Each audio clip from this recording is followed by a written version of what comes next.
ever get that feeling? Like, you're scrolling through your phone and it's just like headline after headline, all this political stuff. And you kind of just want to step back and be like, what are the big ideas here? You know what I mean? It's like, how do we cut through all the noise and like actually understand what's going on? Yeah, totally. And that's exactly what we're going to try to do today. It's a deep dive. Exactly. So today we're diving into this book, Abundance. It's by Ezra Klein and David Thompson. Right. And we've got a bunch of different interviews they did to draw from, too, which is really cool. It is. We've got stuff from MSNBC. We've got the Ezra Klein show, of course. Classic. And even their appearance on the Atlantic YouTube channel. I mean, that's the whole gamut right there. Absolutely. So we're really trying to get at, like, what are the big takeaways here? What are they saying? And this is for you listening. Yeah. We want to give you the info as quick as we can, but not, like, skimp on the details, Right. Give you the meat. Give you the substance. Yeah. So our mission today is to, like, really unpack this idea of abundance, right? Yes. Like, what are they getting at? But also, how do they see this kind of playing out in American politics? Because it's a big idea. And these interviews, they give us a really interesting way to look at it all. Yeah, for sure. One of the things that they really highlight, and it's right there in the title, right, is this idea of abundance. But I think it's really interesting how they kind of contrast it with what they see as like a scarcity mindset. Especially, well, they point to the right a lot, like with some of Trump's policies and stuff. Yeah, it's interesting because they bring up some really specific examples, right? They do. Like with trade, immigration, and even like funding for science research. Right. They argue that those are reactions to this idea of like, oh, there's not enough, so we need to like hunker down and protect what we've got. Right. Which kind of leads to, more restrictions and cutbacks and all that. Yeah. And that kind of leads to another big idea they talk about, which is, process versus outcomes. Oh, yeah, for sure. They spend a lot of time on that. And they even say, like, Democrats in particular have this tendency to get bogged down in process, and they give some crazy examples. Oh, yeah, they do. Like that high-speed rail project in California. Yeah. $33 billion and still no high-speed rail. It's like, what? Yeah. And then there's that public toilet in San Francisco. Oh, don't even get me started on that. $1.7 million for a toilet. It's wild. They talk about how all these regulations and procedural hurdles just drove the cost way up. It's insane. And they even say Chicago spending like $1.1 million per unit for affordable housing. Yeah. So their argument is that, the focus has been so much on like allocating money and going through all these steps that it's taken away from the actual outcomes, the things that people are actually supposed to be getting out of it. It's almost like the process itself becomes like the measure of success. Yeah, in a way. But the actual results, like the infrastructure built, the services delivered, that kind of gets lost sometimes. Yeah, it's like they're saying, hey, we spent all this money, but like, what did we actually get for it?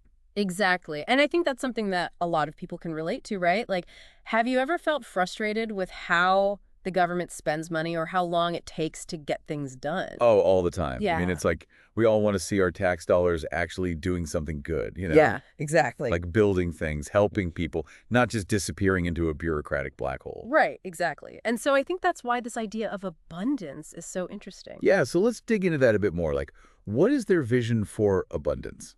Well, at its heart, it's about like building more, innovating more. More of what, though? Of the things that we need, like think housing. We need more housing options, especially affordable ones. Yeah, that's a big one. Clean energy, that's another huge one. So it's about like fundamentally shifting away from this mindset of scarcity, like we were talking about before, and embracing the possibility of creating more for everyone. And they make a distinction here, right? They do. They're not just saying, oh, let's just build a ton of stuff. Yeah. They're specifically talking about things like housing and energy as public goods. Right, right. It's not just about like having a bunch of stuff. It's about making sure those essential things are accessible to everyone. Yeah, that's a key point. And I think it's interesting because it kind of challenges the way we often think about those things, right? Yeah. Like we're so used to thinking about housing as like a market, Yeah. supply and demand, all that. Yeah, totally. And they're kind of saying, well, what if we thought about it differently? Like, what if we thought about it as something that everyone needs and deserves to have access to? It's like a fundamental right almost. Yeah, exactly. Okay, but here's the thing. What's that? They don't just go after the right, No, they don't. They have some pretty sharp critiques of the left, too. Especially when it comes to how liberals actually govern. Right. They talk about this thing they call hyper-government. And bureaucracy. Yeah. Lots and lots of bureaucracy. Yeah, they argue that while the right may have gone more towards, autocratic tendencies, the left has become, well, kind of bogged down in bureaucracy. Like obsessed with process. Exactly. And they say that this can actually get in the way of government being effective. Like all those regulations and procedures, they're supposed to be there for a good reason. Right. In theory. But sometimes it feels like they just create this massive web of red tape that makes it impossible to actually get anything done. Yeah, and they use this really interesting analogy. They talk about deregulating the government. Okay, what does that even mean? So, not in the way we usually think about deregulation, like cutting back on regulations for businesses. Right, right. They're talking about streamlining the internal processes of the government itself, like making it easier and faster for the state to build things, to deliver services. So it's not about shrinking the government. It's about making it work better. Exactly. And they use China as an example here. They do. They point out how China can build massive infrastructure projects like high-speed rail incredibly quickly. And meanwhile, we're over here in the U.S. struggling to get anything built. Yeah, like that California high-speed rail project we were talking about earlier. It's just been bogged down for years. And I think this ties back to what we were talking about earlier, right? Like process versus outcomes. Absolutely. It's like China's focused on getting things built, and we're focused on, I don't know, making sure every single form is filled out in triplicate. Yeah, and I think this raises a really important question for us as voters, like, how much do we value efficiency in government? I mean, I think we all want our government to be effective, right? Right. But how do we balance that with, making sure things are done properly and fairly? It's a tough question, and it's something that I think we all need to think about when we're evaluating candidates and policies. Totally. Now, all this connects to another big part of the conversation, which is the political landscape right now. Oh, yeah, for sure. This stuff has huge implications for politics. Huge. And they talk a lot about the challenges that Democrats are facing. Yeah, and it's not just about, winning or losing elections. And this is deeper than that. Right. It's about, like, the shifting electorate, the changing demographics, and how those things are playing out in the political arena. And they bring up some pretty sobering data points, right? Yeah, especially Klein. In the Ezra Klein show episodes, he really digs into some of the numbers, like the decline in support for Democrats among certain groups. Yeah, like Hispanic and Asian American voters. Right. And even a bit among black voters, too. Right. And then there's this trend of people who didn't vote before now saying they prefer Trump. Yeah, that's a big one. And they also talk about the issue of trust, right? Right, right. Like, who do people trust more on certain issues? Yeah, and the data shows that Republicans have actually gained an advantage in terms of trust, especially on the economy. Yeah, and on the cost of living, which is obviously a huge concern for people right now. And then there's this other thing, which I found kind of surprising, honestly. What's that? They were talking about younger voters. Oh, yeah, the millennials and Gen Z. Yeah, and it seems like some of them are actually shifting towards more conservative viewpoints. Which is kind of counter to the narrative we often hear about young people being super progressive. Right. And Klein's argument is that to counter all of this, this decline in support, this lack of trust, Democrats really need to offer a strong vision for the future. Right. Like something that inspires people, something that gives them hope. And that connects back to the idea of abundance. It does. Because abundance is inherently hopeful. It's about creating a better future for everyone. And they also make a point that the 2024 election wasn't really about wokeness, like some people said. No, they argue that it was more about fundamental economic concerns. Like inflation, the cost of living, that kind of stuff. Right, like pocketbook issues. Exactly. So the challenge for Democrats is to figure out how to connect with voters on those issues and to offer solutions that actually address their concerns. Yeah, and it's a tough balance because they also have to, stand up to some of the things that Trump and the Republicans are doing. Right. So it's about finding that balance between opposing the bad stuff and actually delivering on the things that people need and want. Yeah, that's the challenge. Now, here's something else that's interesting. They don't just blame Republicans for everything. No, they actually acknowledge that there are roadblocks to abundance within the left as well. Right, and this is especially clear in the Atlantic interview. They talk about how policies in places like California and New York, which are largely controlled by Democrats, have actually contributed to problems like housing scarcity and transportation issues. And they give some pretty specific examples, too. Yeah, like homeowners opposing new developments in their neighborhoods. NMBVism. Exactly, and then there's the influence of unions, which can sometimes make it harder to get things built quickly and efficiently. And then there's this thing they call policy drift, which is basically like policies that were put in place for a specific reason, but then they just kind of stick around long after they're no longer needed. Yeah, and they can end up doing more harm than good. And Thompson gives this great example about the Commerce Department's rules for rural broadband funding. Oh, yeah, that's a good one.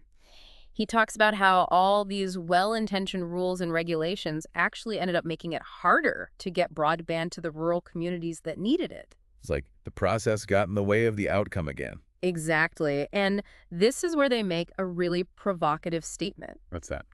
They say that sometimes the biggest obstacle to abundance is liberals in government who are so focused on process that they lose sight of actually delivering results. Wow.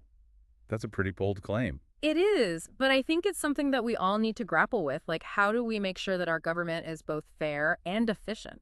Yeah, that's the big question. It is. So, with all that in mind, what is their vision for liberalism going forward? What do they want to see happen? Well, they're really calling for a shift in focus. They want to see liberals prioritize results over process. Like actually getting things done. Exactly. And they have this idea that liberalism should be like an advertisement for itself. Okay, what does that mean?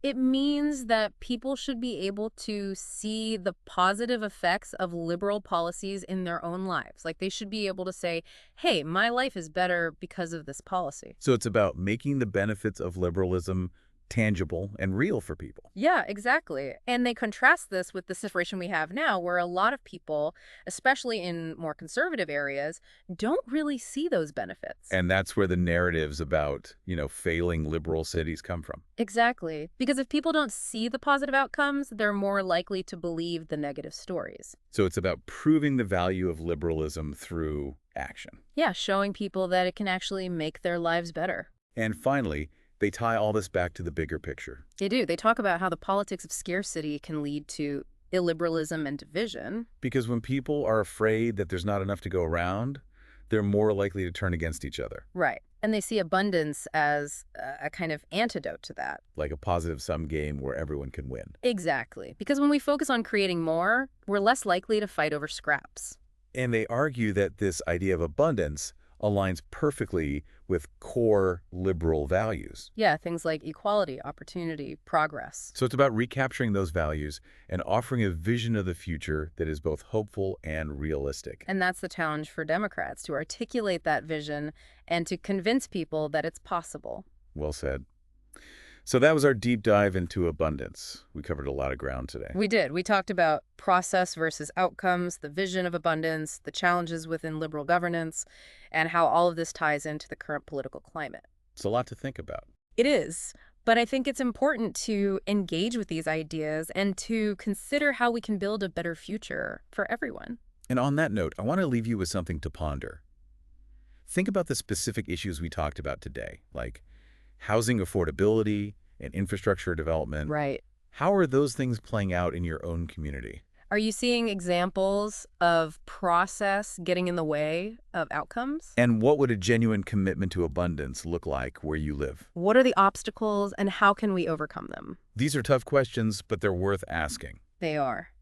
Thanks for joining us for this deep dive. We'll see you next time. Bye for now. Take care.